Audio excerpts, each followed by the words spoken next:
नमस्कार। Enlighten classes लेकर आया है आपके लिए फिर से एक वेरी इंपॉर्टेंट हिस्ट्री चैप्टर। जी, और आज हम एक बहुत ही दिलचस्प अध्याय पर चर्चा करने वाले हैं। अध्याय का नाम है पाथ्स टू मॉडर्नाइजेशन, यानी आधुनिकीकरण के रास्ते। और जब हम इतिहास में मॉडर्नाइजेशन शब्द का इस्तेमाल करते हैं तो इसका मतलब सिर्फ नई मशीनें या टेक्नोलॉजी अपनाना नहीं होता। नहीं, इसका मतलब उससे कहीं ज्यादा गहरा है। बिल्कुल, ये समाज में, राजनीति में, अर्थव्यवस्था में एक बहुत बड़ा बदलाव है। पारंपरिक तरीकों को छोड़कर नए विचारों और सिस्टम्स की तरफ बढ़ना। और ये अध्याय इसीलिए बहुत महत्वपूर्ण है क्योंकि ये कंसेप्चुअल है, मतलब अवधारणा पर आधारित है, और कंपैरेटिव भी है, यानी तुलनात्मक। सही कहा। हम इसमें दो बड़े देशों जापान और चीन के आधुनिकीकरण के बिल्कुल अलग अलग रास्तों को समझेंगे। परीक्षा के लिहाज से भी ये बहुत जरूरी है, खासकर जो 6 से 8 नंबर के लंबे उत्तर वाले प्रश्न आते हैं, वो अक्सर इसी अध्याय से पूछे जाते हैं। हाँ, और हम जानते हैं कि ये अध्याय थोड़ा बड़ा और तुलनात्मक लग सकता है, इसलिए हम इसे बहुत धीरे धीरे और विस्तार से समझेंगे ताकि हर एक कॉन्सेप्ट, हर एक विचार बिल्कुल स्पष्ट हो जाए, कोई भी डाउट ना रहे। तो चलिए अध्याय के परिचय से शुरू करते हैं। Paths to modernization. तो सबसे पहले अध्याय का एक ओवरव्यू लेते हैं। एनसीईआरटी की पहली पंक्ति कहती है, this chapter examines how different societies This chapter examines how different societies in East Asia, China and Japan responded to the challenge of the West. इसका मतलब है कि ये अध्याय ये जांचता है कि पूर्वी एशिया के समाज, खासकर चीन और जापान ने पश्चिमी चुनौती का सामना कैसे किया। और ये चुनौती क्या थी? ये चुनौती थी वेस्टर्न इंपीरियलिज्म की, यानी पश्चिमी साम्राज्यवाद की। औद्योगिक रूप से मजबूत देश एशिया में आकर अपना दबदबा बना रहे थे। तो इन देशों के सामने एक दुविधा थी। बिल्कुल, कि अपनी परंपराओं को कैसे बचाएं और साथ ही साथ प्रगति भी कैसे करें। इसी संतुलन को खोजने की कहानी है ये अध्याय।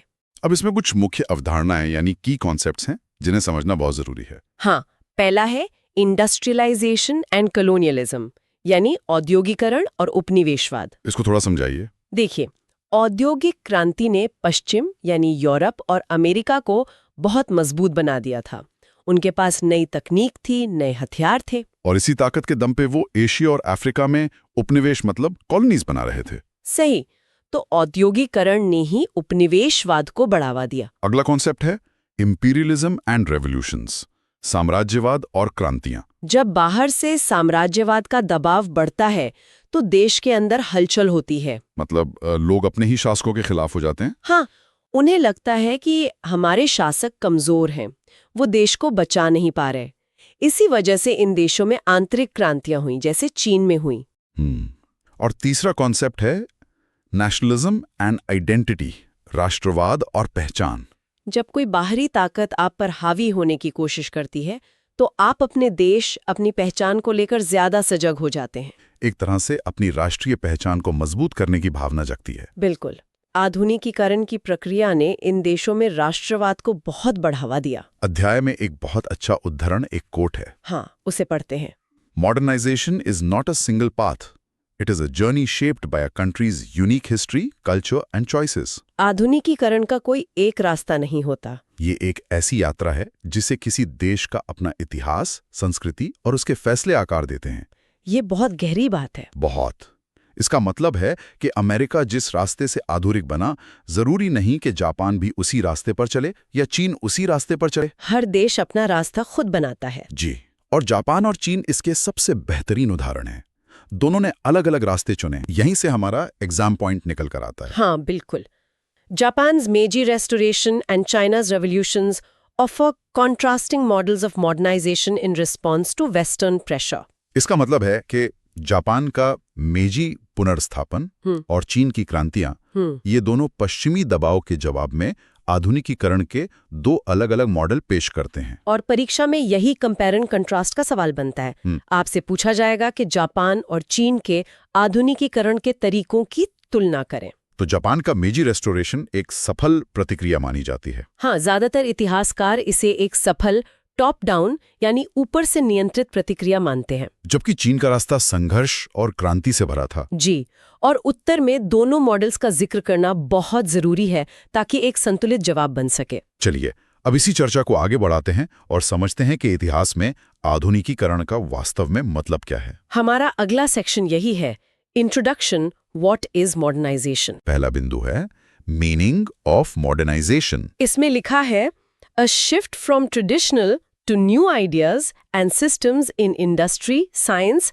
And technology. यानी परंपरागत तरीकों से नए विचारों और प्रणालियों की ओर एक बदलाव। हाँ, और ये बदलाव कहाँ हो रहा है? उद्योग में, विज्ञान में और प्रौद्योगिकी में। इसका असर आम जीवन पर भी तो पड़ता होगा। बिल्कुल। जब उद्योग बदलेंगे तो लोगों के काम करने का तरीका बदलेगा, जीवन शैली बदलेगी, अर्थव्यवस्था बदलेगी, शासन का तरीका भी बदलेगा। अगला बिंदु इसी से जुड़ा है, ट्रेडिशनल वर्सेस मॉडर्न। हाँ, traditional societies were rural, agrarian and based on custom, while modern societies are urban, industrial and rational। तो पारंपरिक समाज कैसा था? ग्रामीण था, कृषि पर आधारित था और पुराने रीति रिवाजों पर चलता था। सही। और आधुनिक समाज? वो शहरी है, औद्योगिक है और तर्क संगत सोच यानी रैशनल थिंकिंग पर आधारित है। इस बदलाव ने परिवार और सामाजिक जीवन को कैसे बदला? बहुत गहराई से बदला। लोग गांवों से शहरों की ओर जाने लगे, संयुक्त परिवार की जगह एकल परिवार ने ले ली, काम के घंटे तय हो गए, समाज में रिश्ते भी बदलने लगे। अब तीसरा बिंदु है pressure on Asian countries. Western expansion and military power created pressure on Asian countries to modernize, to defend their sovereignty. तो पश्चिमी विस्तार और उनकी सैन्य शक्ति ने एशियाई देशों पर आधुनिकीकरण के लिए दबाव बनाया। जी, उन्हें डर था कि अगर हम नहीं बदले तो हम भी गुलाम बन जाएंगे। तो उन्हें अपनी संप्रभुता, अपनी सॉवरेनिटी की रक्षा करनी थी। बिल्कुल। और उसके लिए क्या चाहिए था? आर्थिक विकास और एक मजबूत सेना। और ये दोनों चीजें आधुनिकीकरण से ही आ सकती थीं। यहीं पर जापान और चीन की प्रतिक्रिया अलग-अलग थी। हाँ, जापान ने इस दबाव को समझा और बहुत तेजी से सुधारों को अपनाया, जबकि चीन वो अंदरूनी समस्याओं में उलझा रहा और उसने संघर्ष किया। चौथा बिंदु है Europe as a reference point. Europe's industrial and scientific progress was seen as a benchmark for modernization। मतलब यूरोप को एक संदर्भ बिंदु, एक बेंचमार्क के रूप में देखा गया। हाँ, क्योंकि उस समय ताकत का पैमाना यूरोप ही था। उनके पास उद्योग थे, विज्ञान था, शक्तिशाली सेनाएं थीं। तो एशियाई देशों को लगा कि अगर हमें भी मजबूत बनना है तो हमें भी वही करना होगा जो यूरोप ने किया। जी, उन्होंने खुद की तुलना यूरोप से करनी शुरू कर दी। आधुनिकीकरण को ताकत हासिल करने का एक जरिया माना गया। इस सेक्शन का एग्जाम पॉइंट भी बहुत महत्वपूर्ण है। हाँ, modernization linked technology, cities and new ideas shaping how Japan and China became modern nations। इसका मतलब है कि प्रौद्योगिकी, शहर और नए विचारों ने मिलकर जापान और चीन के आधुनिक राष्ट्र बनने के रास्तों को आकार दिया। ये तीनों चीजें आपस में जुड़ी हुई हैं। नई तकनीक से कारखाने बने, कारखानों से शहर बसे और शहरों में नए विचारों का आदान प्रदान हुआ। यहाँ एक सोचने वाला प्रश्न भी है। बिल्कुल, सोचकर बताइए, अगर पश्चिम का दबाव ना होता तो क्या जापान और चीन का आधुनिकीकरण इसी तरह होता? शायद नहीं, या शायद बहुत धीरे धीरे होता। हो सकता है। ये बाहरी दबाव ही वो चिंगारी थी जिसने इस पूरी प्रक्रिया को इतनी तेजी दे दी। तो जापान के आधुनिकीकरण को समझने के लिए ये जानना जरूरी है कि उससे पहले वहाँ का समाज और शासन कैसा था। बिल्कुल सही। हमें पहले बैकग्राउंड समझना होगा। तो हमारा अगला सेक्शन है जापान बिफोर मॉडर्नाइजेशन। इसका पहला बिंदु है Tokugawa shogunate 1603-1868। Japan was ruled by the Tokugawa shogunate, where the shogun held real military and political power। यानी जापान पर तोकुगावा शोगुनेट का शासन था, जहां असली सैन्य और राजनीतिक शक्ति शोगुन के पास थी। हाँ, सम्राट का पद तो था, but the emperors post was symbolic. लेकिन वो सिर्फ एक नाम मात्र के शासक थे। असली ताकत शोगुन के हाथ में थी, जो सबसे बड़ा सैन्य कमांडर होता था। और ये व्यवस्था काफी कड़े नियमों पर चलती थी। जी, बहुत ज्यादा। समाज पर, अर्थव्यवस्था पर, हर चीज पर शोगुन का कड़ा नियंत्रण था। अगला बिंदु है फ्यूडल सिस्टम, यानी सामंती व्यवस्था। The country was divided into domains controlled by local lords daimyo, loyal to the shogun। तो देश अलग अलग हिस्सों में बटा हुआ था, जिन्हें डोमेन कहते थे। हाँ, और इन डोमेन्स पर स्थानीय प्रभुओं, जिन्हें डायम्यो कहा जाता था, उनका नियंत्रण था। और ये सभी डायम्यो शोगन के प्रति वफादार थे। तो ये एक स्थिर लेकिन बहुत कठोर, रिजिड व्यवस्था थी। बिल्कुल। इसमें बदलाव की कोई गुंजाइश नहीं थी, सब कुछ पहले से तय था। तीसरा बिंदु समाज की संरचना के बारे में है। Samurai, pageants, artisans, merchants. Society had a strict hierarchy, samurai, warriors at the top, followed by peasants, artisans and merchants at the bottom. ये एक सामाजिक पदानुक्रम, एक हायरार्की थी। सबसे ऊपर सामुराई यानी योद्धा वर्ग। जी, उन्हें सबसे ज्यादा सम्मान मिलता था। वो शासक वर्ग थे। उनके बाद किसान जो खाना उगाते थे, फिर कारीगर जो सामान बनाते थे। और सबसे नीचे थे व्यापारी, मर्चेंट्स। ये बड़ा अजीब है, व्यापारी जिनके पास पैसा होता है वो सबसे नीचे क्यों थे? यही इस व्यवस्था का सबसे बड़ा विरोधाभास था। कन्फ्यूशियसवाद की विचारधारा के अनुसार व्यापारी खुद कुछ पैदा नहीं करते, वो बस दूसरों की बनाई चीजों को खरीद कर बेचते हैं। तो उन्हें एक तरह से परजीवी माना जाता था। हाँ, भले ही वो कितने भी अमीर हों, समाज में उनकी हैसियत सबसे कम थी। और ये एक बहुत बड़ी कमजोरी थी, क्योंकि आप अपनी अर्थव्यवस्था के इंजन का ही अपमान कर रहे हैं। चौथा बिंदु है आइसोलेशन पॉलिसी, अलगाव की नीति। Japan maintained a policy of isolation, sakoku, cutting off most foreign contact to prevent Western influence. यानी जापान ने खुद को विदेशी संपर्क से लगभग पूरी तरह काट लिया था। जी, इस नीति को साकोको कहते थे। ऐसा इसलिए किया गया ताकि पश्चिमी विचारों, खासकर ईसाई धर्म, का प्रभाव जापान पर ना पड़े। तो किसी को भी आने जाने की इजाजत नहीं थी? लगभग किसी को नहीं। सिर्फ डच और चीनियों को बहुत ही सीमित व्यापार की अनुमति थी, वो भी एक खास बंदरगाह पर। इस नीति ने जापान को बाहरी दुनिया से अलग थलग कर दिया। और यही इस सेक्शन का एग्जाम पॉइंट है। Japan was stable under Tokugawa rule, but its isolation and rigid social structure made it vulnerable to external pressure. मतलब? तोकुगावा शासन में जापान स्थिर तो था, लेकिन उसका अलगाव और कठोर सामाजिक ढांचा उसे बाहरी दबाव के प्रति कमजोर बना रहा था। बिल्कुल, ये कारण और प्रभाव, कॉज इफेक्ट संबंध है। क्योंकि वो इतने अलग थलग और अंदर से कठोर थे, इसीलिए जब पश्चिम का दबाव आया तो वो उसका सामना नहीं कर पाए। अब हम ये देखेंगे। हाँ, अब कहानी में एक नया मोड़ आता है। हमारा अगला सेक्शन है arrival of the West and opening of Japan. और इसकी शुरुआत एक बहुत ही नाटकीय घटना से होती है। पहला बिंदु, commodore Perry, 1853। US commodore Matthew Perry अपने जंगी जहाज लेकर ईदो खाड़ी यानी आज के टोक्यो पहुंच गए। हाँ, और उनके जहाज़ों को काले जहाज कहा गया क्योंकि वो भाप से चलते थे और उनसे काला धुआं निकलता था। जापानियों ने पहले कभी ऐसे जहाज नहीं देखे थे। और उनकी मांग क्या थी? उनकी मांग साफ थी, जापान को अमेरिकी व्यापार के लिए अपने बंदरगाह खोलने होंगे। ये एक तरह से धमकी थी, पश्चिमी नौसेना की शक्ति का खुला प्रदर्शन था। इस घटना ने जापान को झकझोर कर रख दिया होगा। बिल्कुल, उन्हें एहसास हो गया कि वो तकनीक में कितना पीछे हैं। इसका नतीजा हुआ दूसरा बिंदु, अनइक्वल ट्रीटीज, असमान संधियां। Forced to sign unequal treaties, Japan lost tariff control and granted extraterritorial rights to foreigners. Japan को ऐसी संधियों पर हस्ताक्षर करने के लिए मजबूर किया गया जो उसके लिए बहुत अपमानजनक थीं। इनमें क्या था? नहीं लगा सकता था। इससे उनका स्थानीय उद्योग बर्बाद हो सकता था। और दूसरा था अतिरिक्त क्षेत्रीय अधिकार, यानी एक्स्ट्रा टेरिटोरियल राइट्स। इसका मतलब था कि अगर कोई विदेशी नागरिक जापान में कोई अपराध करता है तो उस पर जापान का कानून लागू नहीं होगा, बल्कि उसके अपने देश का कानून लागू होगा। ये तो किसी भी देश के लिए बहुत बड़ा अपमान है। जी, ये सीधे सीधे आपकी संप्रभुता पर हमला था। इसकी तुलना हम चीन के साथ हुए अफीम युद्धों के बाद हुई संधियों से कर सकते हैं। चीन को भी इसी तरह की अपमानजनक संधियां माननी पड़ी थी। तो इसी के साथ जापान के अलगाव का अंत हो गया। हाँ, तीसरा बिंदु यही है, end of isolation. The arrival of the West ended over 200 years of Japanese isolation. 200 से भी ज्यादा सालों का एकांत खत्म हो गया। अब जापान दुनिया के लिए खुल चुका था। और इसके साथ ही शुरू हुआ आधुनिकीकरण का दबाव। चौथा बिंदु, pressure to modernize.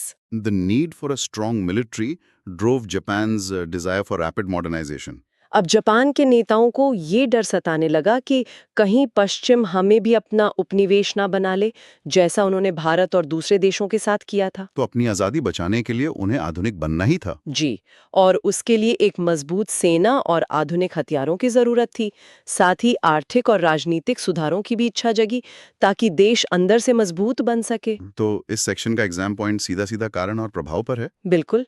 Western arrival ended isolation and acted as the primary catalyst for Japan's rapid modernization to preserve its independence. यानी पश्चिम का आगमन एक उत्प्रेरक, एक कैटलिस्ट था। जी, इसी बाहरी दबाव ने जापान को अपनी स्वतंत्रता की रक्षा के लिए तेजी से आधुनिकीकरण करने पर मजबूर किया। जी, पश्चिम के इस दबाव और आंतरिक असंतोष का परिणाम मेजी रेस्टोरेशन के रूप में सामने आया, जो जापान के इतिहास में एक महत्वपूर्ण मोड़ था। जी। अब हम जापान के आधुनिकीकरण के सबसे महत्वपूर्ण चरण पर आ गए हैं।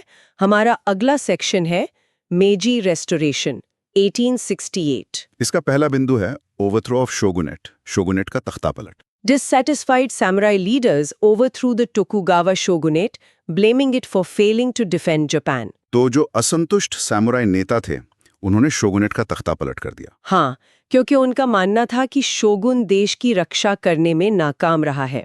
वो पश्चिम के सामने झुक गया। सैन्य हार और सार्वजनिक अशांति ने भी शोगुनेट को कमजोर कर दिया था। बिल्कुल, सत्ता शोगुन के हाथ से फिसलकर एक नए नेतृत्व के हाथ में चली गई। और वो नेतृत्व किसके साथ था?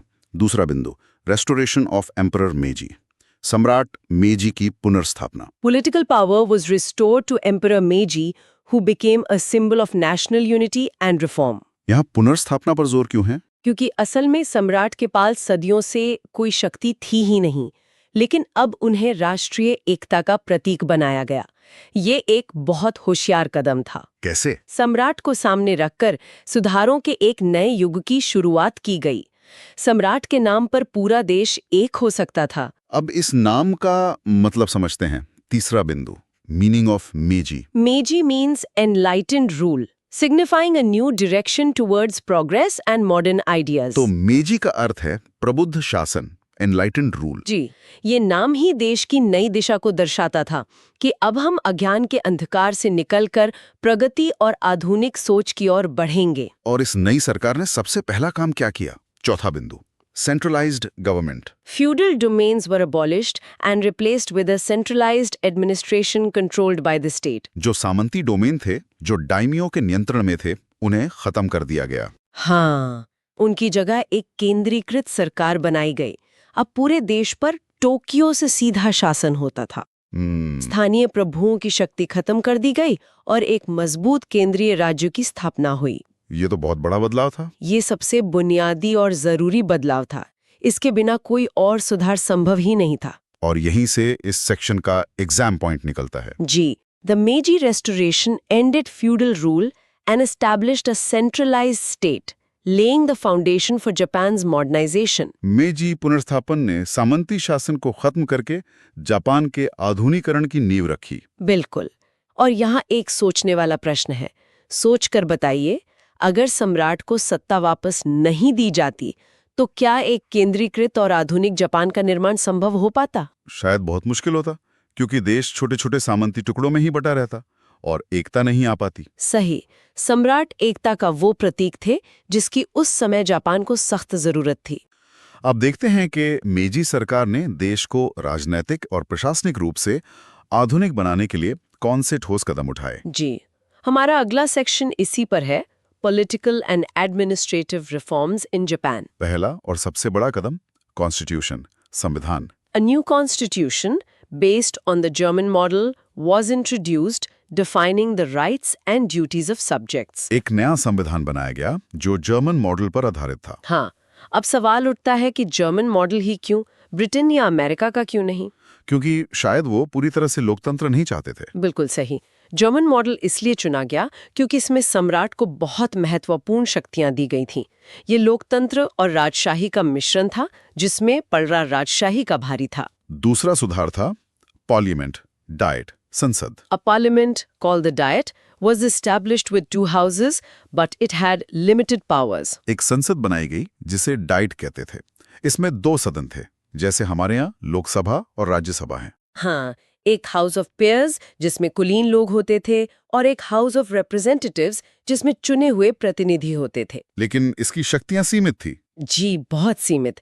ये बहस के लिए एक मंच तो था, लेकिन कानून बनाने की असली शक्ति सम्राट और उनके सलाहकारों के पास ही थी। तीसरा सुधार था मॉडर्न ब्यूरोक्रेसी, आधुनिक नौकरशाही। A modern bureaucracy was created with officials selected through examinations based on merit, not birth. यह एक बहुत बड़ा सामाजिक और प्रशासनिक सुधार था। कैसे? पहले क्या होता था, जो समुराय परिवार में पैदा हुआ है वही बड़ा अधिकारी बनेगा, लेकिन अब योग्यता के आधार पर चयन होने लगा। जी, अब परीक्षाओं के माध्यम से कोई भी योग्य व्यक्ति बड़ा अधिकारी बन सकता था। इससे सरकार की कार्यकुशलता बहुत बढ़ गई। और चौथा बिंदु सबसे दिलचस्प है, रोल ऑफ एम्परर, सम्राट की भूमिका। The emperor was declared a sacred and sovereign ruler, serving as commander-in-chief of the military. सम्राट को एक दैवीय दर्जा दिया गया। उन्हें सर्वोच्च संप्रभु और सेना का कमांडर इन चीफ बनाया गया। हाँ, वो राष्ट्रीय एकता का सबसे बड़ा प्रतीक बन गए। यहाँ भी एक विरोधाभास है। एक तरफ आप आधुनिक संविधान और संसद बना रहे हैं और दूसरी तरफ सम्राट को दैवीय बता रहे हैं। यही मेजी मॉडल की खासियत थी। वो आधुनिकता और परंपरा का एक मिश्रण तैयार कर रहे थे जो उनकी जरूरतों के हिसाब से था। तो इस सेक्शन का एग्जाम पॉइंट क्या होगा?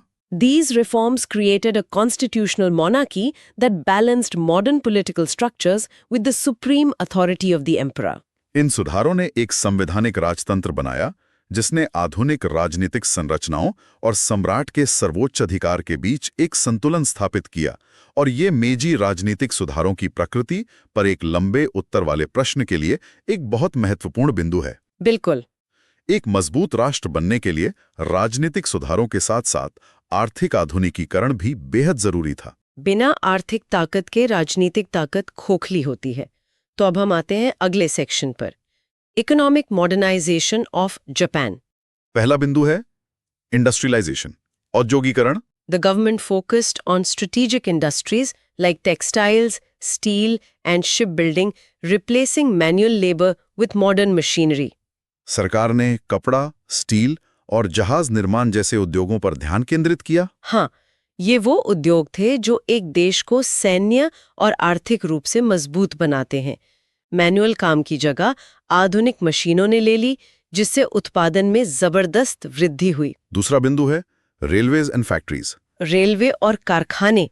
A modern railway network was built to connect major cities and large factories were established across Japan. एक आधुनिक रेलवे नेटवर्क बनाया गया। जी। रेलवे किसी भी देश के औद्योगिक विकास के लिए धमनियों की तरह काम करता है। इससे कच्चा माल कारखानों तक और तैयार माल बंदरगाहों तक आसानी से पहुंच सकता था। और पूरे देश में बड़े-बड़े कारखाने बनाए गए। हाँ, अब हम आते हैं सबसे महत्वपूर्ण बिंदु पर, तीसरा, रोल ऑफ स्टेट, राज्य की भूमिका। The state financed industries and transport, later selling them to private business families. ये जापान के राज्य निर्देशित पूंजीवाद यानी स्टेट लेड कैपिटलिज्म का सबसे अच्छा उदाहरण है। इसका क्या मतलब है? इसका मतलब है कि शुरुआत में सरकार ने खुद पैसा लगाकर उद्योग और परिवहन का ढांचा खड़ा किया। सरकार ने सारा जोखिम उठाया और बाद में उन्हें निजी मालिकों को बेच दिया। हाँ, जब ये उद्योग मुनाफे में आ गए तो उन्हें बहुत कम दामों पर कुछ बड़े व्यापारिक घरानों को बेच दिया गया। और यहीं से आते हैं हमारे चौथे बिंदु, ज़ाइबैत्सु। जी, powerful business families known as zaibatsu like Mitsubishi and Mitsui dominated key industries. ये ज़ाइबैत्सु कौन थे? ये मित्सुबिशी और मित्सुई जैसे शक्तिशाली व्यापारिक परिवार थे जिन्हें सरकार ने बड़े बड़े उद्योग सौंप दिए। इन्होंने बैंकिंग, व्यापार और कारखानों का एक विशाल साम्राज्य खड़ा कर लिया। तो सरकार और इन बड़े व्यापारिक परिवारों के बीच एक मजबूत गठजोड़ था। बिल्कुल, और यही इस सेक्शन का एग्जाम पॉइंट है। Japan's economic rise came from a strong partnership between the state and powerful industrial groups, Zaibatsu. Japan का आर्थिक उदर, मजबूत सरकारी समर्थन और शक्तिशाली ज़ाइबत्सु समूहों के गठजोड़ का परिणाम था। ये एक बहुत महत्वपूर्ण अवधारणा है। जी, इसे समझना बहुत जरूरी है। आर्थिक और राजनीतिक प्रगति को बनाए रखने के लिए एक शिक्षित और अनुशासित समाज का निर्माण भी आवश्यक था। इसलिए शिक्षा में सुधार पर बहुत जोर दिया गया। बिल्कुल, अगला सेक्शन इसी पर है, education and social reforms in Japan. पहला बिंदु है कंपल्सरी एजुकेशन, अनिवार्य शिक्षा। Schooling was made compulsory for all children, leading to a rapid increase in literacy rates. सभी बच्चों के लिए, लड़के और लड़कियों दोनों के लिए स्कूली शिक्षा अनिवार्य कर दी गई। ये एक क्रांतिकारी कदम था। इससे जापान की साक्षरता दर, लिटरेसी रेट, बहुत तेजी से बढ़ी। कुछ ही दशकों में जापान दुनिया के सबसे साक्षर देशों में से एक बन गया। दूसरा बिंदु है वेस्टर्न लर्निंग, पश्चिमी शिक्षा। Western subjects like science, medicine and technology were adopted but blended with Japanese values. तो विज्ञान, चिकित्सा और प्रौद्योगिकी जैसे पश्चिमी विषयों को अपनाया गया। हाँ, लेकिन यहाँ एक खास बात है। इन पश्चिमी विचारों को जापानी मूल्यों के साथ मिश्रित किया गया। मतलब पूरी तरह से नकल नहीं की गई। नहीं, उद्देश्य था पश्चिमी ज्ञान लेना, लेकिन अपनी जापानी पहचान को बनाए रखना। तीसरा बिंदु इसी से जुड़ा है, डिसिप्लिन एंड लॉयल्टी, अनुशासन और वफादारी। Schools emphasized obedience, moral training and loyalty to the emperor. तो स्कूलों में सिर्फ पढ़ाया नहीं जाता था। नहीं, वहाँ आज्ञाकारिता, नैतिक प्रशिक्षण और सम्राट के प्रति पूर्ण वफादारी सिखाई जाती थी। अनुशासन पर बहुत ज्यादा जोर था। तो शिक्षा का असली उद्देश्य क्या था? चौथा बिंदु, education for nation building. The goal was to create skilled workers and trained youth for the military and the economy. शिक्षा का उद्देश्य था राष्ट्र निर्माण, ऐसे कुशल श्रमिक तैयार करना जो कारखानों में काम कर सकें, और ऐसे प्रशिक्षित युवा तैयार करना जो सेना और अर्थव्यवस्था को मजबूत बना सकें। शिक्षा को सीधे तौर पर देश की सैन्य और आर्थिक शक्ति से जोड़ दिया गया था। और यही है हमारा एग्जाम पॉइंट। जी, education became the backbone of Japan's modernization, creating a literate, skilled and loyal population for nation building. शिक्षा जापान के आधुनिकीकरण की रीढ़ बन गई, जिसने एक साक्षर, कुशल और वफादार आबादी का निर्माण किया जो राष्ट्र निर्माण में योगदान दे सके। बिना इस शिक्षा प्रणाली के जापान का इतनी तेजी से विकास करना लगभग असंभव था। इन सभी बड़े राजनीतिक, आर्थिक और सामाजिक बदलावों का आम लोगों की रोजमर्रा की जिंदगी पर क्या असर पड़ा, चलिए देखते हैं।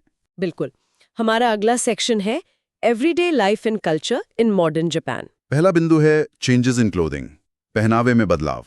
Western style uniforms became common for students and workers, but the traditional kimono was still worn. तो छात्रों और मजदूरों के लिए पश्चिमी शैली की वर्दी आम हो गई। हाँ, पुरुषों में सूट पहनने का चलन भी बढ़ा, लेकिन पारंपरिक किमोनो का इस्तेमाल भी जारी रहा। जी, ये परंपरा और आधुनिकता का एक बेहतरीन मिश्रण था। लोग मौके के हिसाब से कपड़े पहनते थे।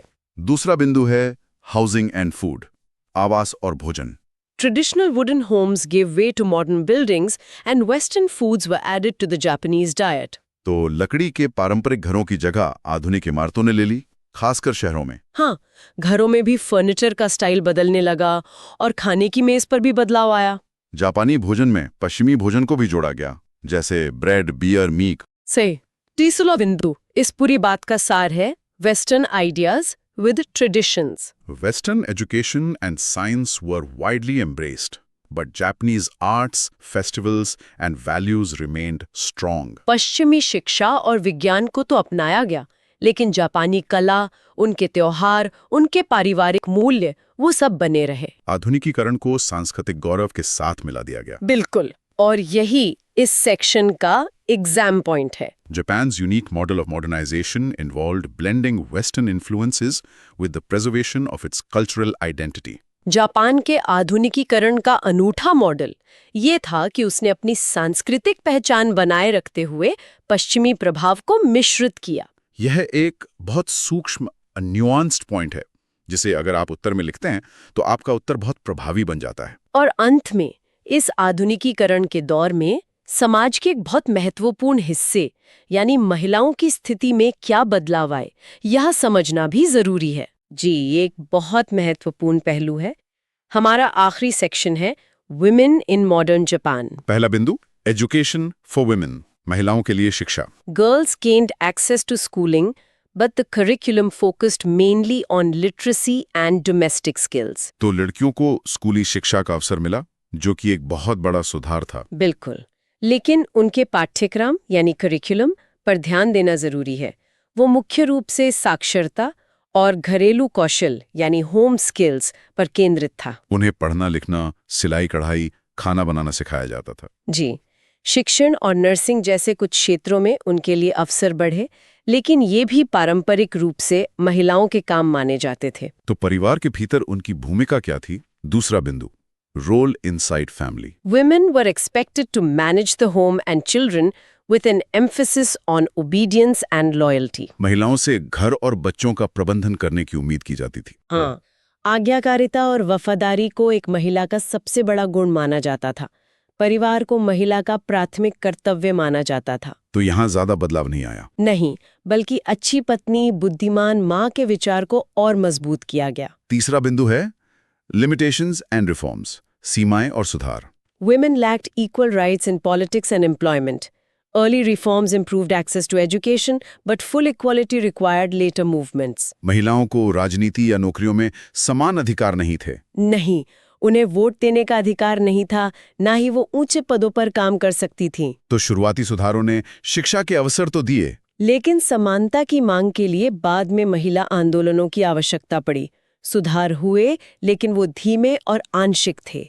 और ये हमारा एक बहुत ही महत्वपूर्ण एग्जाम पॉइंट है, जो एक आलोचनात्मक मूल्यांकन, अ क्रिटिकल इवैल्यूएशन करने में मदद करता। बिल्कुल। Modernization opened new educational opportunities for women, but also reinforced traditional gender roles and social limitations. आधुनिकीकरण ने महिलाओं के लिए शिक्षा के नए अवसर तो खोले, लेकिन साथ ही पारंपरिक लैंगिक भूमिकाओं और सामाजिक सीमाओं को भी मजबूत किया। ये जापान के आधुनिकीकरण का एक विरोधाभासी पहलू था। प्रगति हुई, लेकिन वो सबके लिए एक समान नहीं थी। आधुनिकता से पहले चीन, मतलब चाइना बिफोर मॉडर्नाइजेशन। बिल्कुल। तो पहला पॉइंट देखते हैं।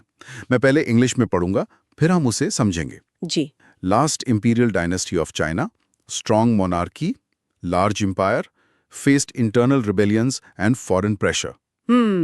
लास्ट इंपीरियल डायनेस्टी मतलब चीन का आखिरी शाही राजवंश। हाँ, ये था किंग राजवंश, जिसे किंग डायनेस्टी कहते हैं। और जैसा कि लाइन में लिखा है, इस समय एक मजबूत राजशाही थी, मतलब राजा का शासन था और साम्राज्य बहुत बड़ा था। पर उन्हें चुनौतियों का भी सामना करना पड़ रहा था, इंटरनल रिबेलियंस और फॉरेन प्रेशर। बिल्कुल, ये दो सबसे बड़ी चुनौतियां थीं। इंटरनल रिबेलियंस का मतलब है देश के अंदर ही विद्रोह हो रहे थे। मतलब आम लोग, किसान, वो शायद शासन से खुश नहीं थे। सही पकड़ा। और दूसरा था फॉरेन प्रेशर, यानी बाहरी देशों, खासकर यूरोपीय शक्तियों का दबाव, जो व्यापार के लिए और अपना प्रभाव बढ़ाने के लिए लगातार बढ़ रहा था। तो एक ही समय में घर में भी लड़ाई और बाहर से भी खतरा। हाँ, और यही स्थिति चीन को अंदर से कमजोर बना रही थी। ठीक है, अब अगले बिंदु पर आते हैं। अगला बिंदु है कंफ्यूजन सिस्टम। इंग्लिश में लाइन है, society based on harmony and hierarchy, respect for elders and authority, morality more important than wealth. कन्फ्यूशियावाद, ये तो चीन की संस्कृति का एक बहुत बड़ा आधार रहा है। बिल्कुल, चीन का पूरा समाज कन्फ्यूशियावाद यानी कन्फ्यूजनिज्म पर आधारित था, और ये दो चीजों पर जोर देता था, हार्मनी यानी सामंजस्य और हायरार्की यानी पदानुक्रम। हायरार्की का मतलब समाज में सबका एक तय स्थान है। बेटा पिता का सम्मान करेगा, नागरिक राजा का, बड़ों का और सत्ता का सम्मान करना सबसे महत्वपूर्ण माना जाता था। और इसमें लिखा है morality more important then wealth, मतलब नैतिकता पैसे से ज्यादा जरूरी थी। हाँ, यही एक बड़ा फर्क था। अगर हम जापान से तुलना करें तो वहां सामुराई यानी योद्धा वर्ग का सम्मान था, पर चीन में विद्वानों का सम्मान था। तो इस व्यवस्था ने समाज को स्थिर तो रखा होगा। स्थिर तो रखा, इसमें कोई शक नहीं, लेकिन इसी स्थिरता ने नए बदलावों को अपनाने में एक तरह से बाधा भी डाली। जब आप परंपरा को ही सब कुछ मान लेते हैं तो नई चीजों को शक की नजर से देखते हैं। समझ गई। अब अगला पॉइंट देखते हैं। Scholar officials, educated elite selected through exams, controlled government posts, valued literature, philosophy and ethics. Scholar officials मतलब विद्वान अधिकारी। हाँ, चीन में सरकार चलाने वाले अधिकारी कोई नेता या योद्धा नहीं, बल्कि विद्वान होते थे, और उनका चुनाव बहुत ही कठिन परीक्षाओं के माध्यम से होता था। अच्छा, जैसे आज के सिविल सर्विसेज एग्जाम की तरह? कुछ वैसा ही। पर इन परीक्षाओं में साहित्य, दर्शन और नैतिकता पर ज्यादा जोर होता था, तकनीक या व्यापार पर नहीं। और यही लोग, ये स्कॉलर ऑफिशियल्स, सारे सरकारी पदों को नियंत्रित करते थे। तो अब यहाँ एक सवाल उठता है, सोचकर बताइए, अगर देश चलाने वाले अधिकारी सिर्फ परीक्षा पास करके चुने जाएं और उन्हें व्यापार या आधुनिक तकनीक का कोई ज्ञान ना हो, तो क्या वो देश बाहरी चुनौतियों का सामना कर पाएगा? नहीं, बिल्कुल नहीं कर पाएगा। यही चीन की एक बहुत बड़ी कमजोरी थी। वो बाहरी दुनिया से मुकाबला करने के लिए तैयार ही नहीं थे। बिल्कुल। अब एक एग्जाम पॉइंट देख लेते हैं। जी। China remained stable but traditional, relying on Confucian values, scholar officials, and imperial rule before modernization. मतलब आधुनिकीकरण से पहले चीन स्थिर तो था। हाँ, और उसकी स्थिरता इन्हीं 3 चीजों पर टिकी थी: कन्फ्यूशवादी मूल्य, विद्वान अधिकारी और शाही शासन। अब देखिए, यहाँ से 6 से 8 मार्क्स का एक सीधा प्रश्न आ सकता है। क्या प्रश्न हो सकता है? प्रश्न होगा, आधुनिकीकरण से पहले चीन की सामाजिक और राजनीतिक संरचना का वर्णन करें। अच्छा, तो उत्तर में हम इन्हीं 3 पॉइंट्स का जिक्र करेंगे, किंग राजवंश, कन्फ्यूशियवादी व्यवस्था और स्कॉलर ऑफिशियल्स। एग्जैक्टली, इन तीनों को विस्तार से समझाना होगा। ठीक है, तो चीन की ये पारंपरिक और कुछ हद तक बाहरी दुनिया से कटी हुई स्थिति हमें समझ आ गई। हाँ। अब इसी पृष्ठभूमि में अगला पॉइंट समझते हैं कि कैसे पश्चिमी शक्तियों ने चीन को प्रभावित किया और उसकी इन्हीं कमजोरियों को फायदा उठाया। तो हमारा अगला सेक्शन है चीन में पश्चिमी साम्राज्यवाद, यानी वेस्टर्न इंपीरियलिज्म इन चाइना। बिल्कुल। पहला बिंदु है ओपियम वॉर्स 1839-42 एंड 1856-60। इंग्लिश में लाइन है, Britain forced opium trade on China, Chinese defeat led to humiliation, ports opened under foreign pressure. अफीम युद्ध, ये तो बहुत ही कुख्यात घटना है इतिहास की। हाँ। ब्रिटेन ने चीन पर अफीम का व्यापार करने के लिए दबाव डाला। मतलब वो जबरदस्ती चीन के लोगों को अफीम बेच रहे थे। और जब चीन ने इसका विरोध किया तो युद्ध हुआ। 2 युद्ध हुए, और इन दोनों ही युद्धों में चीन की बुरी तरह हार हुई, जो उसके लिए एक बहुत बड़ा अपमानिक ह्यूमिलिएशन था। हार के बाद चीन को विदेशी दबाव में आकर अपने बंदरगाहों यानी पोर्ट्स को व्यापार के लिए खोलना पड़ा। ये चीन के इतिहास में एक तरह का टर्निंग पॉइंट रहा होगा। बिल्कुल, इसने ये दिखा दिया कि चीन की पारंपरिक सेना पश्चिमी तकनीक और तोपों के सामने कितनी कमजोर थी। ये एक मनोवैज्ञानिक हार भी थी। अब अगला पॉइंट है अनइक्वल ट्रीटीज। हाँ, treaty of Nanjing and others imposed, foreigners gained special rights, China lost control over tariffs and trade. असमान संधियां, जैसा नाम से ही लग रहा है ये संधियां बराबर की नहीं थी। बिल्कुल नहीं। युद्ध में हारने के बाद चीन पर नानजिंग की संधि जैसी कई असमान संधियां थोपी गई। और इन संधियों में क्या था? इन संधियों के तहत विदेशियों को चीन में विशेष अधिकार मिल गए। जैसे अगर कोई अंग्रेज चीन में कोई अपराध करे तो उस पे चीन का कानून नहीं बल्कि ब्रिटेन का कानून लागू होगा। अरे, ये तो बहुत ही गलत था। और चीन ने अपने व्यापार और टैरिफ यानी आयात शुल्क पर से भी नियंत्रण खो दिया। मतलब चीन ये तय नहीं कर सकता था कि बाहर से आने वाले सामान पर कितना टैक्स लगेगा। इसका मतलब तो चीन की आर्थिक संप्रभुता मतलब इकोनॉमिक सॉवरेनिटी एक तरह से खत्म ही हो गई। बिल्कुल खत्म हो गई। इसीलिए इन्हें असमान संधि कहते हैं।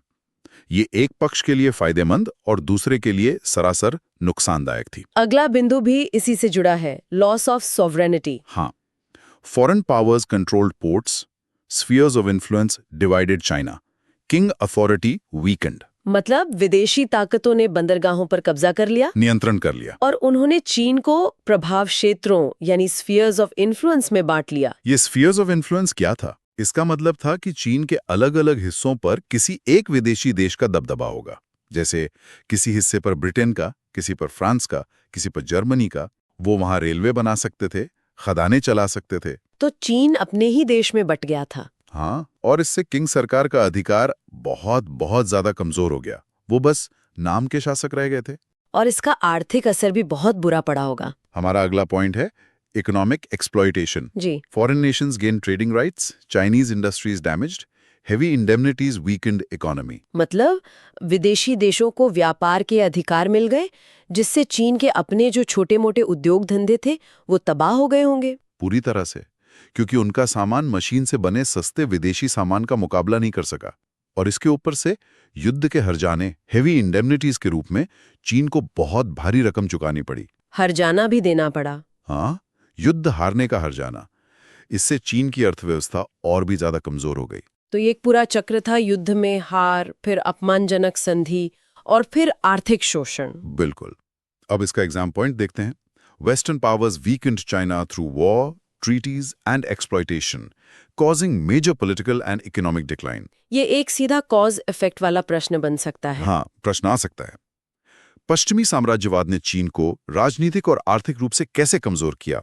तो इसके उत्तर में हम अफीम युद्ध, असमान संधियां, संप्रभुता का हनन और आर्थिक शोषण, इन सभी बिंदुओं को विस्तार से समझा सकते हैं। एकदम सही। तो चीन पर विदेशी दबाव बढ़ता जा रहा था और देश अंदर से खोखला हो रहा था। ऐसे में आम लोगों की क्या प्रतिक्रिया थी? यही हमारा अगला सेक्शन है। अब इसी डिस्कशन को आगे बढ़ाते हैं और देखते हैं कि इस विदेशी हस्तक्षेप के खिलाफ चीन के लोगों की क्या प्रतिक्रिया थी। तो हम बात कर रहे हैं बॉक्सर विद्रोह की, यानी बॉक्सर रिबेलियन 1899 टू 1901। बिल्कुल। पहला बिंदु है anti foreign movement, targeted foreigners and Chinese Christians, anger against western control and missionaries, boxers believed in traditional martial arts power. तो ये एक विदेशी विरोधी आंदोलन था। हाँ, और इसका निशाना कौन थे? विदेशी लोग और वो चीनी जिन्होंने ईसाई धर्म अपना लिया था। अच्छा, चीनी ईसाइयों को भी निशाना बनाया गया? हाँ, क्योंकि उन्हें विदेशियों का एजेंट माना जाता था। ये गुस्सा असल में पश्चिमी नियंत्रण और ईसाई मिशनरियों के खिलाफ था, जो चीन की संस्कृति को बदल रहे थे। और इन्हें बॉक्सर्स क्यों कहा जाता था? क्योंकि ये लोग एक तरह की पारंपरिक मार्शल आर्ट में विश्वास करते थे और उनका मानना था कि इसकी शक्ति उन्हें विदेशी बंदूकों की गोलियों से भी बचा सकती है। ये तो थोड़ा अंधविश्वास जैसा लगता है। हाँ, पर ये उनके गुस्से और उनकी बेबसी को भी दिखाता है। ये दिखाता है कि चीन के आम लोगों में राष्ट्रवाद, नेशनलिज्म की भावना जाग रही थी, लेकिन उनका तरीका पारंपरिक और थोड़ा हिंसक था। इस आंदोलन में कौन लोग शामिल थे? अगला बिंदु है role of peasants. Mostly young peasants joined the movement, wanted to defend culture and resist exploitation. ज्यादातर युवा किसान। हाँ, अब यहाँ एक सवाल है, सोच कर बताइए, इस आंदोलन का नेतृत्व किसानों ने क्यों किया, उन स्कॉलर ऑफिशियल्स ने क्यों नहीं? शायद इसलिए क्योंकि विदेशी प्रभाव का सबसे ज्यादा और सीधा असर किसानों और कारीगरों पर ही पड़ रहा था। उनके रोजगार छिन रहे थे। बिल्कुल सही। उनकी जमीनें जा रही थीं, उनके बनाए सामान बिक नहीं रहे थे, तो वो अपनी संस्कृति और अपने रोजगार दोनों की रक्षा करना चाहते थे और शोषण का विरोध कर रहे थे। लेकिन क्या वो जीत पाए? अगला बिंदु है suppression bye foreign powers. 8 nation army defeated the Boxers, harsh punishments, heavy fines on China, Qing government weakened further. 8 देशों की सेना। हाँ, ब्रिटेन, अमेरिका, जर्मनी, जापान समेत 8 देशों ने मिलकर एक संयुक्त सेना बनाई और बॉक्सर्स को बेरहमी से हरा दिया। और उसके बाद चीन पर और भी कठोर दंड और भारी जुर्माना लगाया गया। इस घटना से किंग सरकार की बची खुची इज्जत भी चली गई और वो और भी ज्यादा कमजोर हो गई। तो इस विद्रोह का नतीजा तो उल्टा ही हुआ। हाँ, बिल्कुल। अब इसका एग्जाम पॉइंट देखिए।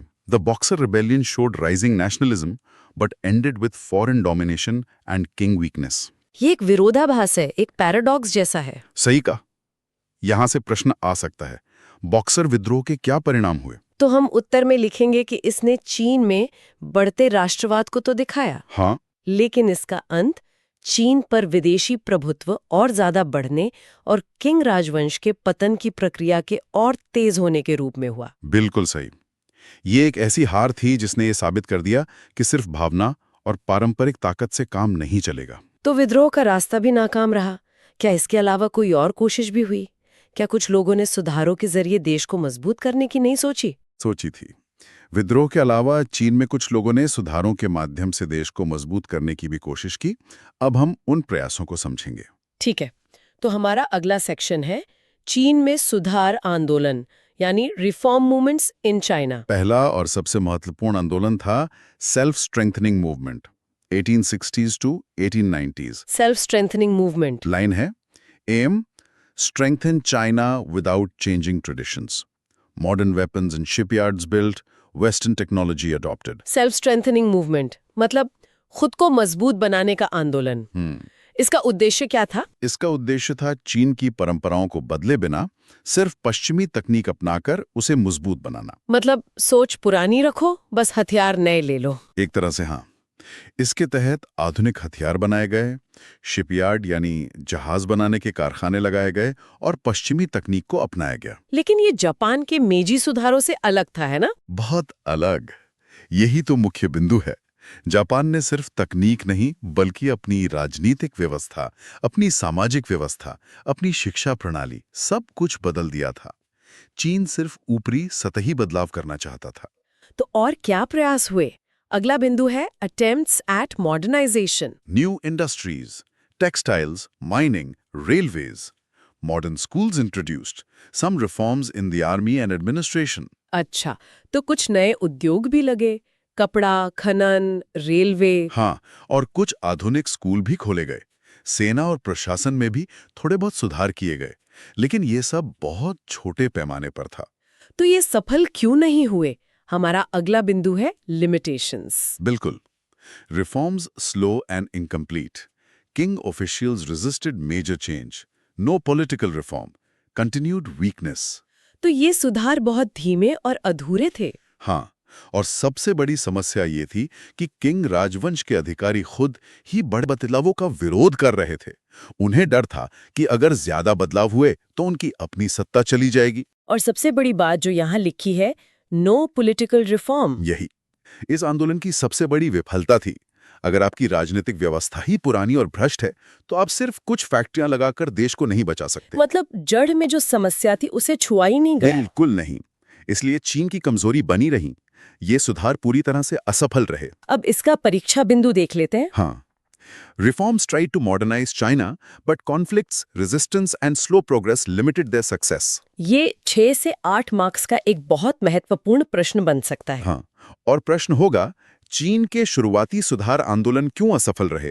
तो उत्तर में हम बताएंगे कि ये सुधार एक तो अधूरे थे, सही। दूसरा पारंपरिक सोच हावी थी और अधिकारी खुद बदलाव नहीं चाहते थे, और तीसरा और सबसे महत्वपूर्ण, राजनीतिक सुधारों की पूरी तरह से कमी थी। बिल्कुल सही।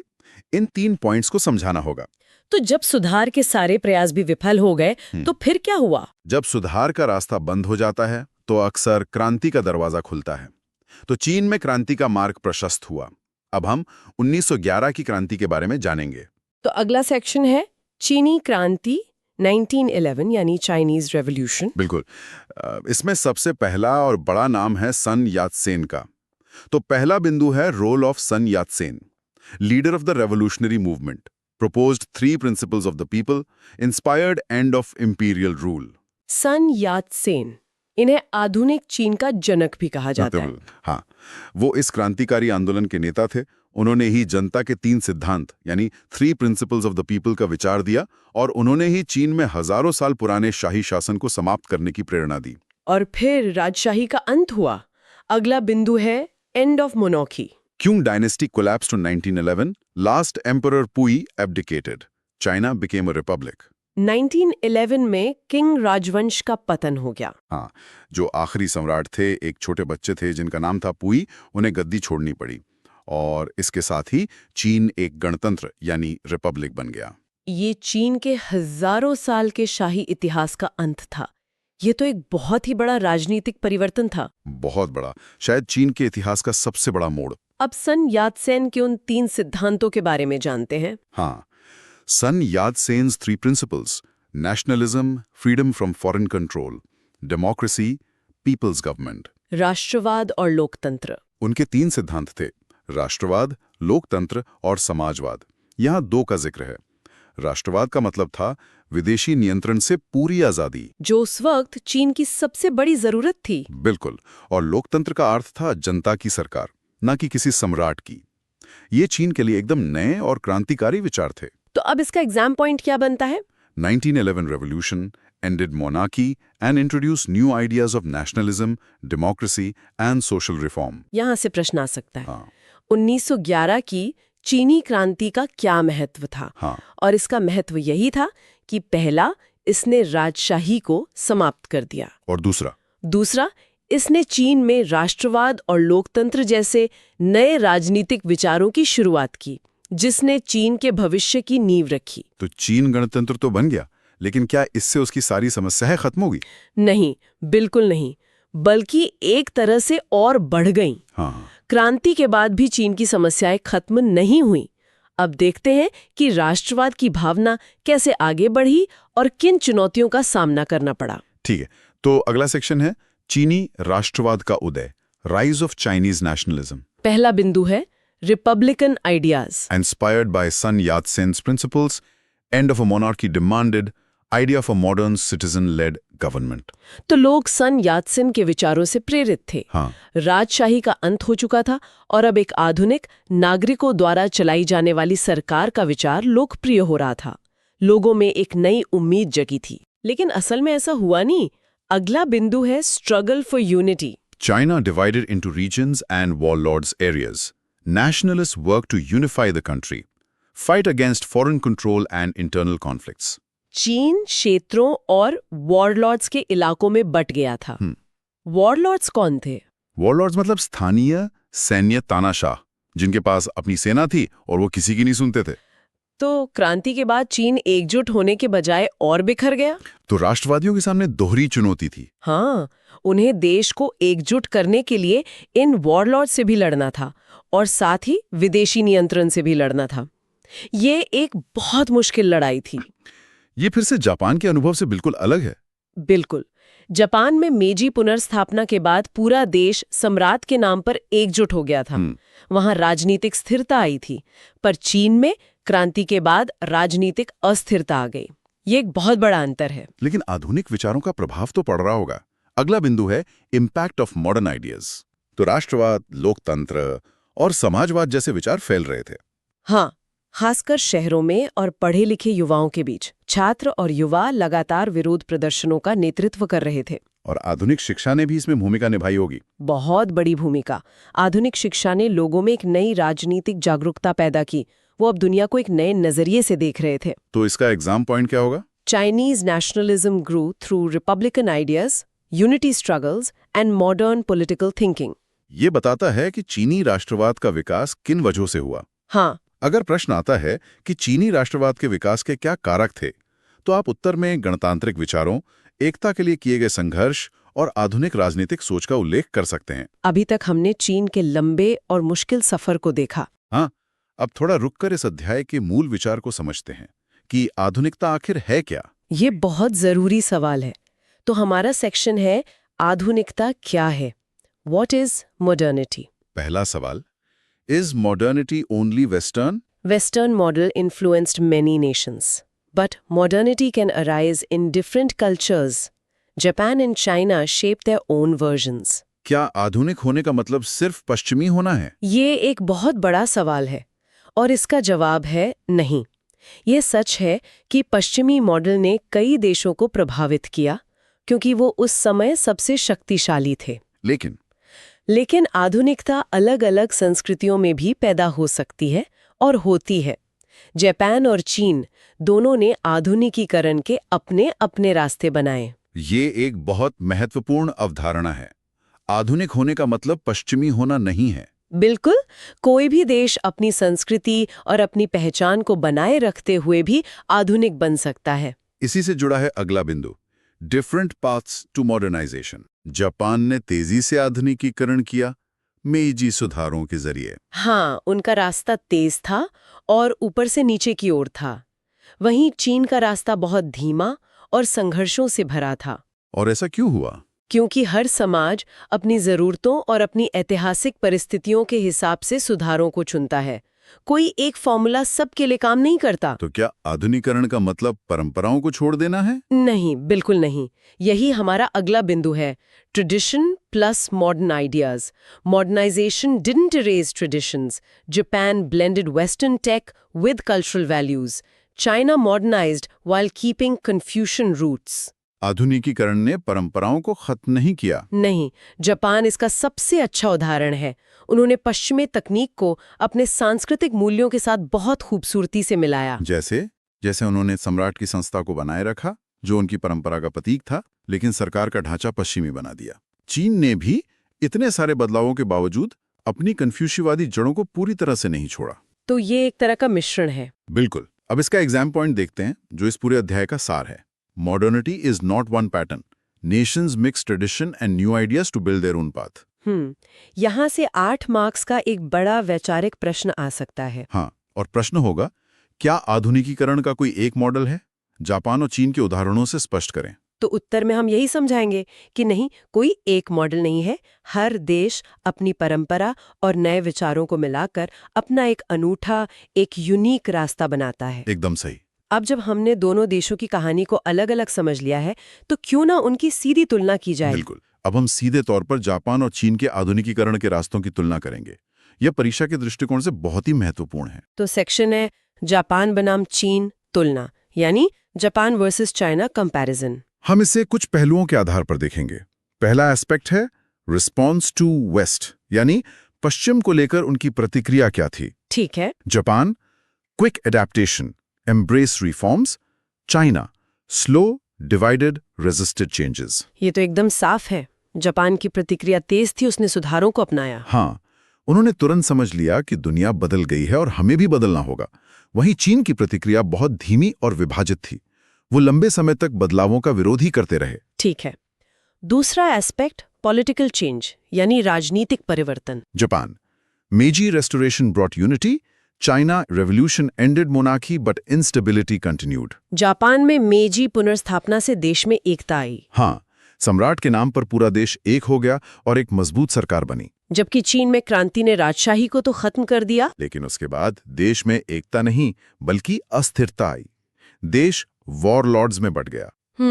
अब तीसरा एस्पेक्ट रोल ऑफ स्टेट, यानी सरकार की भूमिका। Japan strong centralized government. China weak state, divided control. ये शायद सबसे बड़ा अंतर था। जापान में एक मजबूत केंद्रीकृत सरकार थी। हाँ, और उसी सरकार ने सुधारों का नेतृत्व किया। बदलाव ऊपर से आया। और चीन में सरकार कमजोर थी और नियंत्रण बटा हुआ था। बिल्कुल, कोई एक मजबूत सत्ता थी ही नहीं जो पूरे देश में सुधारों को लागू कर सके। तो अब इसका एग्जाम पॉइंट क्या बनता है? ये एक कंपेयर एंड कंट्रास्ट प्रश्न का सीधा उत्तर है। Japan modernized fast with strong state reform. China modernized slowly due to internal conflict and weak control. प्रश्न होगा, जापान और चीन के आधुनिकीकरण की प्रक्रिया में अंतर स्पष्ट करें। हाँ, और आपको उत्तर में राज्य की भूमिका, राजनीतिक परिवर्तन और पश्चिम के प्रति प्रतिक्रिया, इन तीनों बिंदुओं पर विस्तार से तुलना करनी होगी। हमने ये तो देख लिया कि जापान ने तेजी से बदलाव किए, पर सवाल ये है कि जापान ऐसा कर क्यों पाया? क्या इसमें उसकी भौगोलिक स्थिति की भी कोई भूमिका थी? बिल्कुल थी। जापान इतनी तेजी से क्यों बदला, इसे समझने के लिए उसकी भौगोलिक स्थिति को समझना बहुत जरूरी है। तो हमारा अगला सेक्शन है जापान की भौतिक विशेषताएं, फिजिकल फीचर्स ऑफ जापान। पहले लोकेशन देखते हैं। Island nation in East Asia, surrounded by Pacific Ocean, Sea of Japan. तो जापान पूर्वी एशिया में एक द्वीप देश है, मतलब चारों तरफ से समुद्र से घिरा हुआ। हाँ, प्रशांत महासागर और जापान सागर से। इसका बाहरी दुनिया से संपर्क हमेशा समुद्र के रास्ते ही हुआ है। अब बात करते हैं रिलीफ की, यानी वहां की जमीन कैसी है? Mostly mountainous, limited flatland, frequent earthquakes and volcanic activity. Japan का ज्यादातर हिस्सा पहाड़ी है। हाँ, लगभग 70-80%। इसलिए खेती के लिए समतल भूमि बहुत कम है। और साथ ही ये एक ऐसा इलाका है जहां अक्सर भूकंप आते हैं और ज्वालामुखी सक्रिय रहते हैं। तो इन सब चीजों का समाज और आधुनिकीकरण पर क्या असर पड़ा? यह हमारा अगला बिंदु है, impact on society and modernization. Scarcity of land, efficient use of resources, dependence on trade and industry, strong sense of discipline and cooperation, easy access to sea, early foreign contact. जमीन की कमी ने जापानियों को संसाधनों का सही इस्तेमाल करना सिखाया। हाँ, जब आपके पास कोई चीज कम होती है तो आप उसकी कीमत समझते हैं। जमीन की कमी ने ही उन्हें व्यापार और उद्योग पर निर्भर बनाया, क्योंकि वो सिर्फ खेती से गुजारा नहीं कर सकते थे। और शायद प्राकृतिक आपदाओं ने उनमें अनुशासन और सहयोग की भावना पैदा की। बिल्कुल, मिलकर चुनौतियों का सामना करना उनकी संस्कृति का हिस्सा बन गया। और जैसा मैंने कहा, समुद्र तक आसान पहुंच ने शुरुआती विदेशी संपर्क को भी संभव बनाया। वो दुनिया से अलग थलग नहीं रह सकते थे। तो इसका एग्जाम पॉइंट क्या है? Japan's island geography and lack of resources pushed it towards rapid modernization and a trade-based economy. मतलब प्रश्न आ सकता है, जापान के तीव्र आधुनिकीकरण में उसकी भौगोलिक विशेषताओं ने क्या भूमिका निभाई? हाँ, और अब बताएंगे कि कैसे संसाधनों की कमी और द्वीपीय स्थिति ने उसे मजबूर किया कि वो उद्योग, व्यापार और बाहरी दुनिया की ओर देखे। अब जब हमने जापान की भूगोल को समझ लिया है, तो इसी तरह चीन की भौगोलिक स्थिति को भी देखते हैं। हाँ, और समझते हैं कि कैसे उसने चीन के विकास को प्रभावित किया। तो सेक्शन है चीन की भौतिक विशेषताओं, फिजिकल फीचर्स ऑफ चाइना। सबसे पहले location. Vast country in East Asia, long land borders, interaction with neighbours. चीन एक विशाल देश है और उसकी लंबी जमीनी सीमाएं हैं। हाँ, जापान की तरह वो द्वीप नहीं है। उसकी सीमाएं कई देशों से मिलती हैं, जिससे उसका अपने पड़ोसियों के साथ हजारों साल से संपर्क रहा है। अब बात करते हैं रिलीफ की। Wide plains and river valleys, Huang He, Yangtze, deserts and mountains in the west. चीन में ह्वांगहे और यांगजी जैसी बड़ी नदियों की चौड़ी घाटियां और मैदान हैं। हाँ, और यही मैदान बहुत उपजाऊ हैं, जिन्होंने चीन की सभ्यता को जन्म दिया। पश्चिम में अवश्य रेगिस्तान और ऊंचे पहाड़ भी हैं। तो इस भूगोल का चीन के समाज और आधुनिकीकरण पर क्या असर पड़ा? Fertile river valleys, agriculture-based economy, large population, administrative challenges, long coastline but controlled foreign contact. Geography supported self-sufficiency, slowing change. उपजाऊ नदी घाटियों के कारण चीन की अर्थव्यवस्था हमेशा से कृषि आधारित रही। बिल्कुल, और इस वजह से एक बहुत बड़ी आबादी का पेट भरना संभव हुआ। लेकिन इसी बड़ी आबादी के कारण हमेशा प्रशासनिक चुनौतियां भी रहीं। और इसमें लिखा है कि समुद्र तट लंबा होने के बावजूद विदेशी संपर्क नियंत्रित था। ऐसा क्यों? क्योंकि चीन की सरकार हमेशा से बाहरी प्रभाव को लेकर बहुत सतर्क रहती थी। और दूसरा सबसे महत्वपूर्ण कारण, उसकी भूगोल ने आत्मनिर्भरता यानी सेल्फ सफिशिएंसी को बढ़ावा दिया। अच्छा, मतलब उन्हें लगता था कि हमारे पास सब कुछ है, हमें बाहर से कुछ नहीं चाहिए। अपनी ताकतें दरवाजा तोड़कर अंदर नहीं आ गई। तो इसका एग्जाम पॉइंट क्या है? China's vast geography and fertile lands fostered a large, self-sufficient agrarian society, which posed unique challenges for modernization. ये चीन के धीमे आधुनिकीकरण का एक भौगोलिक कारण बताता है। हाँ, आप इसे अपने उत्तर में एक अतिरिक्त बिंदु के रूप में इस्तेमाल कर सकते हैं कि चीन को बदलाव की जरूरत महसूस क्यों नहीं हुई। उसकी आत्मनिर्भरता ही उसकी एक बड़ी बाधा बन गई। तो आज हमने चीन और जापान के आधुनिकीकरण के बिल्कुल अलग-अलग रास्तों को बहुत विस्तार से समझा। हाँ, हमने देखा कि कैसे एक जैसी चुनौतियों के बावजूद दोनों देशों के नतीजे इतने अलग रहे। अब मैं आपके लिए एक प्रश्न छोड़कर जा रहा हूं जिस पर आप विचार करेंगे। जी, बताइए। क्यों? How did Japan's modernization differ from that of China during the late 19th and early 20th century? 19वीं सदी के अंत और 20वीं सदी की शुरुआत में जापान का आधुनिकीकरण चीन के आधुनिकीकरण से किस प्रकार भिन्न था? हाँ, इस प्रश्न का उत्तर देने के लिए आज हमने जितने भी बिंदुओं पर चर्चा की है, जैसे सरकार की भूमिका, सुधारों की गति, विदेशी दबाव पर प्रतिक्रिया और भौगोलिक कारक, उन सभी का उपयोग करें। यह इस अध्याय का शायद सबसे महत्वपूर्ण तुलनात्मक प्रश्न है। बिल्कुल, इस एक प्रश्न में पूरे अध्याय का सार छिपा है। बहुत बहुत धन्यवाद। ये चर्चा बहुत ही ज्ञानवर्धक रही। अगर आपको वीडियो अच्छा लगा हो तो वीडियो को लाइक, चैनल को सब्सक्राइब और अपने दोस्तों के साथ शेयर करें।